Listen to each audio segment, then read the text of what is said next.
अस्सलाम वालेकुम। मैंने सोचा कि छोटी छोटी सी बातें और छोटी छोटी सी चीज़ें कहीं मैं भूल ना जाऊँ आपको बताना। कुछ क्वेश्चंस आप लोगों के मेरी लास्ट वीडियो पर भी आए हुए थे, तो आज हम बात करेंगे मज़ीद कुछ तैयारी की। और क्योंकि ये सफ़र, हज का सफ़र ऐसा होता है जो कि सारी ज़िंदगी से हम इस बात का इंतज़ार कर रहे होते हैं कि हम इस मुबारक सफ़र में जाएँ, और एक बैग नहीं बल्कि बैग दर बैग तैयार होते रहते हैं। मैं हूँ नौरीन और आप देख रहे हैं मेरा YouTube channel journey with Naureen. अच्छा, इलेक्ट्रोलाइट्स के बारे में मैंने कहा था, तो खैर मैंने तो इलेक्ट्रोलाइट्स यहाँ कनाडा से ले लिए थे, लेकिन पाकिस्तान में भी मिलते हैं। जैसे टैंग है या फार्मेसी से भी अगर आप पूछ सकते हैं कि किस तरह के इलेक्ट्रोलाइट्स हैं। बहुत सारी किस्मों के आपको मिल जाएंगे, कुछ टैबलेट में, ये पाउडर में भी, लिक्विड और बिल्कुल भी नहीं होना चाहिए। आपको फार्मेसी से पूछें इलेक्ट्रोलाइट्स, वो आपको बता देंगे। ORS वगैरह भी जो होता है वो भी इलेक्ट्रोलाइट में है, तो वो भी आप लेकर जा सकते हैं। तो वो अपने पानी की बोतल में डालें और बस ये ख्याल रखें कि पाउडर या टैबलेट की शक्ल में हो, लिक्विड हरगिज़ भी ना हो। जब हम हज की तैयारी कर रहे होते हैं, चाहे वो हम यूट्यूब से ट्रेनिंग ले रहे हों या कहीं पे किसी इदारे से हम ट्रेनिंग लेते हैं, तो हमें ये लगता है कि हमें ये सारी चीज़ें याद रहेंगी। ऐसा होता है कि सब चीज़ें मिक्सअप भी हो जाती हैं। हमारे पास बुक्स भी होती हैं, लेकिन हमें सिर्फ बुक्स पर इक्तफा नहीं करना, बल्कि जब आप ट्रेनिंग ले रहे हो तो छोटे छोटे से पॉइंट्स जो हैं वो आप इस तरह से एक नोटबुक्स ले लें और उसमें लिखते रहें।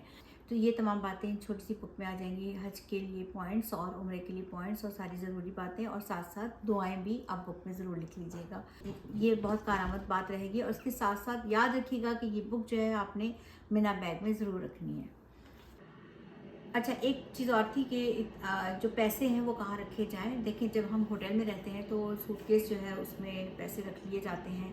कुछ बैग्स में भी जो ज़रूरी चीज़ें हैं, ज़रूरी उस वक्त रिसेंटली यूज़ करने के लिए पैसे चाहिए, वो बैग में रख लें। बैग कुछ इस तरह का हो कि ये क्रॉस बॉडी बैग हो और आप इसको आराम से हैंग कर सकें, और ये सॉफ्ट भी होना चाहिए।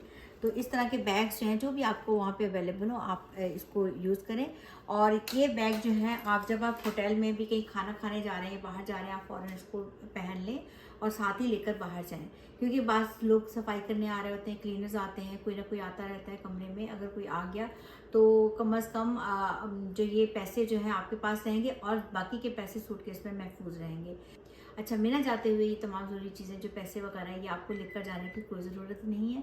और दूसरी बात ये कि पासपोर्ट जो है वो जब हम उतरते हैं एयरपोर्ट पर, तो उसी वक्त वहाँ पर हमसे पासपोर्ट ले लिया जाता है, और जब हम वापस जा रहे होते हैं तो उस वक्त हमको पासपोर्ट जो है एयरपोर्ट पर ही मिल जाता है।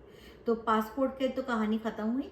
जब हम मिना जा रहे होते हैं तो उस वक्त हम काफ़ी तैयारी कर चुके होते हैं, अपने जो है नेल वगैरह काट चुके होते हैं, और अमूमन हमारी छोटी छोटी सी चीज़ें जो हैं उसी बैग वगैरह में होती हैं। तो हो सकता है कि हम भूल ना जाएं। जिस वक्त आप मिना जा रहे हो तो एक छोटी सिज़र जो है वो आप रखना ज़रूर याद रखिएगा कि ये सिज़र जो है वो आप अपने मिना बैग में ज़रूर रखें। इससे छोटी बड़ी हो सकती है, कोई बहुत ज़्यादा बड़ी ज़रूरत नहीं, क्योंकि हमने कोई वहाँ पे टेलरिंग का काम नहीं करना, सिर्फ बालों की लट काटनी है। तो सिज़र ज़रूर रख लीजिएगा अपने मिना बैग में।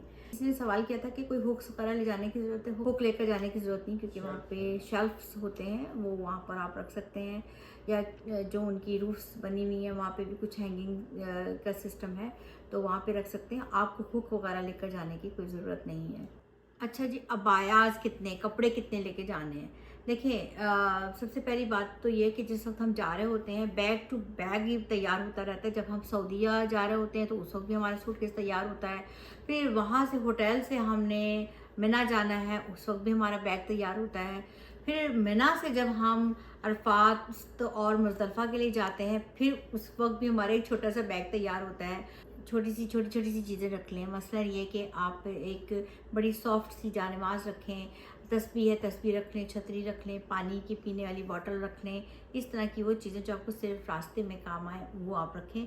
कपड़े वगैरह उस वक्त रखने की ज़रूरत नहीं है, वो मिना में ही आप वहाँ पर छोड़ सकते हैं। वहाँ पे कोई प्रॉब्लम नहीं है। आप मिना का एक अलहदा बैग जो है, एक और बैग भी साथ रखिएगा, और उसमें वो तमाम चीज़ें महफूज करके वहाँ पर छोड़ सकते हैं। तो कपड़े जो हैं वो आपके, अगर आपने कोई ड्रेसेस लेकर जाने में ना, तो वो के 3 भी काफ़ी होंगे, क्योंकि आपने जब ईद आएगी तो एक तो आपने चेंज वहाँ पे करना होगा, और एक आप एक्स्ट्रा रख लें। अगर आप अबाया लेके जा रहे हैं तो 2 अबाया उसके साथ साथ बहुत होंगी। अच्छा, वॉशरूम वगैरह का भी ये है कि वहाँ पर सारे जो है वो ख़वातीन के लिए वॉशरूम्स जो है वो अलहदा बने हुए होते हैं। तो आपको कोई मसला नहीं है कि आप अपना स्कार्फ उतार के आराम से जो है आप वज़ू कर लें, और वहाँ पे आपने शावर लेना, शावर भी ले सकते हैं। तो ये सारी चीज़ों की आपको कोई मुश्किल नहीं होगी। अच्छा, बैग्स में याद रखिएगा कि बैकपैक लेकर जाइएगा। कैरी ऑन बैग जो है वो हरगिज़ नहीं लेके जाएं, उनको रखना लेकर जाना सफ़र में सारा मुश्किल हो जाता है। लॉक्स जो है वो ज़रूर रखें ताकि आप जब होटल से आप मना के लिए जा रहे हो तो अपनी सूटकेस को लॉक लगा लें। और ये छोटी छोटी सी चीज़ें हैं जिनका ख्याल रखना ज़रूरी है, लेकिन बस यही बात है कि एक बैग की तैयारी नहीं है, बैग दर बैग तैयार होते हैं और जितना सफ़र आगे जाता रहेगा हमारा सामान उतना कम होता रहेगा। आपको कोई और भी सवालात हो तो आप मुझसे ज़रूर पूछ सकते हैं, क्योंकि बस अब थोड़े से दिन रह गए हज की तरफ जाने के लिए। इंशाल्लाह अल्लाह ताला आपके हज को कबूल फरमाए और आपके लिए आसानियाँ रहें। हमारे लिए भी बहुत दुआ कीजिएगा। बहुत बहुत शुक्रिया। फिर मिलेंगे किसी नेक्स्ट वीडियो के साथ। अल्लाह हाफ़िज़।